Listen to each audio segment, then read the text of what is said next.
देखिए इस क्वेश्चन को देखें ध्यान से। यहाँ पर हमसे पूछा गया है कि जो ये 4 वर्टेक्स दिए हुए हैं, ये एक पैरेललोग्राम के वर्टेक्स हैं, बताना है आपको कि हैं, प्रूव करना है। कैसे करेंगे ज़रा देखिए, क्या होता है पैरेललोग्राम, उसकी बाद में बात करेंगे, है ना। अभी हम पहले क्या करते हैं, 4 वर्टेक्स से चारों के बीच की डिस्टेंस पता कर लेते हैं, मतलब ए बी के बीच की डिस्टेंस, बी सी के बीच की डिस्टेंस, सी डी के बीच की डिस्टेंस और ए डी के बीच की डिस्टेंस। ठीक है, तो पता कर लें। पहले पहले हम ए बी के बीच की डिस्टेंस पता कर लें। Root x2 minus x1 whole square plus y2 minus y1 whole square plus z2 minus z1 whole square. कोई दिक्कत यहाँ तक? ये क्या है वैल्यू? ये फॉर्मूला है किसका? डिस्टेंस निकालने का। वैल्यू रखें यहाँ पर ए और बी में, देखें तो ये x1 y1 z1, ये x2 y2 z2।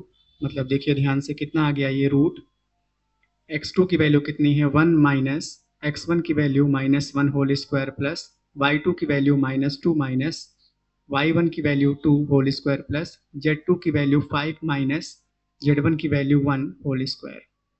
मतलब कितना आ गया रूट ऑफ, ये हो गया 1 प्लस 1 होल स्क्वायर प्लस ये कितना हो गया बेटा -4 होल स्क्वायर प्लस 4 स्क्वायर। मतलब अगर ध्यान दें आप, तो ये 2 का स्क्वायर हो गया, ये हो गया 16 और ये हो गया प्लस 16। मतलब ये कितना हो गया 4 प्लस, इनको प्लस कर दीजिए 32, मतलब ये हो गया टोटल 36, है ना। मतलब यहाँ से हम इसे क्या लिख सकते हैं, रूट 6 इंटू 6, मतलब इसे केवल 6 लिखा जा सकता है। तो यहाँ से हम क्या कह सकते हैं कि जो ए बी की वैल्यू आई है 6 यूनिट, इसकी डिस्टेंस है।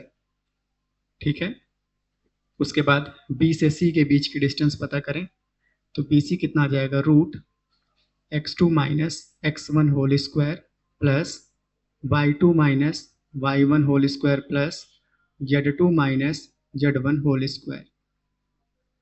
ठीक है, चलिए देखिए जरा ध्यान से, कितना आ जाएगा। इस बार बी और सी के बीच बात करनी है, तो ये हो जाएगा x1 y1 z1 की वैल्यू, ये x2 y2 और z2 की वैल्यू। मतलब कितना आ गया रूट x2 की वैल्यू कितनी है 4 माइनस x1 की वैल्यू कितनी है 1 होल स्क्वायर प्लस y2 की वैल्यू कितनी है -7 माइनस y1 की वैल्यू कितनी है -2 होल स्क्वायर प्लस z2 की वैल्यू कितनी है 8 माइनस z1 की वैल्यू कितनी है 5 whole square, equal to root कितना हो गया, ध्यान देते रहिए, कितना हो गया 3 स्क्वायर प्लस ये -7 प्लस 2 होल स्क्वायर प्लस यहाँ पर 3 स्क्वायर। मतलब ये कितना हो गया रूट, ये हो गया 9 प्लस यहाँ पर कितना देखने को मिलेगा आपको -5 होल स्क्वायर प्लस 9। मतलब यहाँ पर कितना मिला रूट 9 प्लस 25 प्लस 9। मतलब ये कितना हो गया रूट, कितना हो गया बेटा 18 प्लस 25। मतलब इसे क्या लिख सकते हैं, रूट 44। ठीक है, रूट 44 को क्या लिख सकते हैं, 2 इंटू 2 इंटू 2 इंटू 2 इंटू 11, है ना। मतलब ये कितना आ गया 2 रूट 41। ठीक है, कोई दिक्कत है किसी को? है, बिल्कुल सही दिक्कत है। कितना जाएगा ये 43। ऐसे ही बेटा ठीक से देखते रहिए। ठीक है, तो जब 43 हो जाएगा तो इससे हम आगे नहीं सॉल्व कर पाएंगे फिर कुछ, है ना। इसको 43 रूट 43 लिखा रहने दीजिए। अब ए बी पता कर लिया आपने, बी सी पता कर लिया आपने, अब आपको सी डी पता करना है। ठीक है, तो जरा ध्यान दीजिए, ए बी की वैल्यू हम इधर लिख देते हैं, कितना है ना बेटा, ए बी की वैल्यू कितनी आई है 6। उसके बाद बी सी की वैल्यू कितनी आई है रूट 43। ठीक है, ए बी और बी सी की वैल्यू हम लिख दिए हैं अभी यहाँ पर। अब क्या करेंगे, हम सी डी पता करेंगे। तो देखिए सी और डी के बीच की डिस्टेंस निकालने के लिए हमें डिस्टेंस फॉर्मूला फिर से लगाना होगा।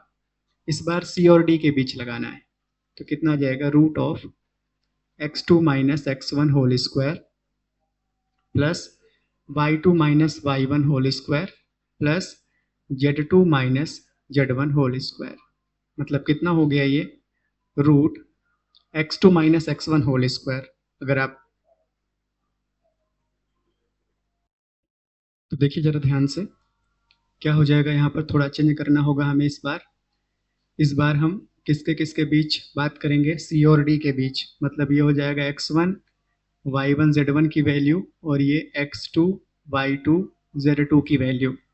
ठीक है, तो देखिए यहाँ पर x2 की वैल्यू कितनी है 2 माइनस x1 की वैल्यू कितनी है 4 होल स्क्वायर प्लस y2 की वैल्यू कितनी है -3 माइनस y1 की वैल्यू कितनी है -7 होल स्क्वायर प्लस z2 की वैल्यू कितनी है 4 माइनस z1 की वैल्यू कितनी है 8 होल स्क्वायर। मतलब ये कितना बना रूट, ये हो गया -2 होल स्क्वायर प्लस यहाँ पर -3 प्लस 7 होल स्क्वायर प्लस -4 का होल स्क्वायर।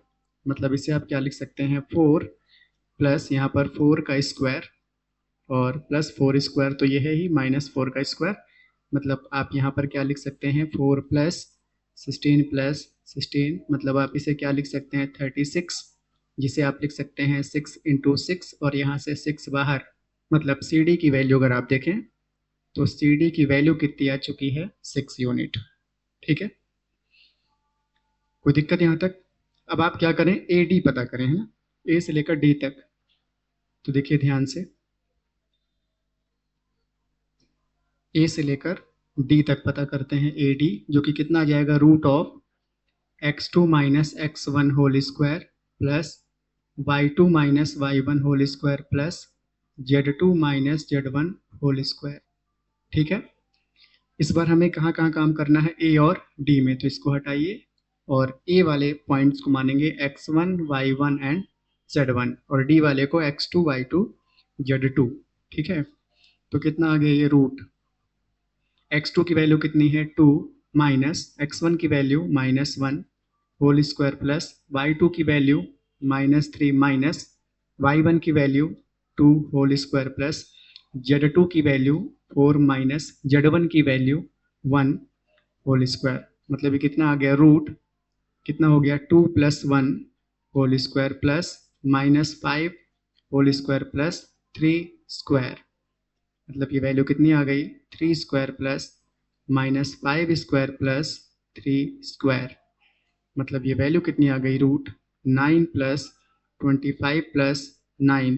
मतलब ये कितना आ गया रूट 18 प्लस 25। मतलब ये कितना आ गया रूट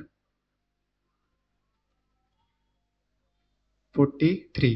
ठीक है, तो यहाँ से हमें ए डी की वैल्यू क्या पता चली रूट 43। अब आप देखिए ध्यान से, इतना होने के बाद अगर आप ध्यान दें तो क्या दिखाई दे रहा है आपको, बहुत गंभीरता से देखिए बेटा।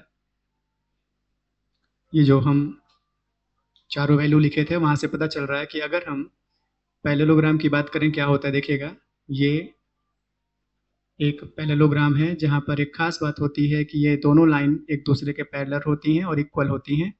ये वाली लाइन इसके पैरेलल और साइड, ये वाली साइड दोनों, मतलब नाम देते हैं इसको ए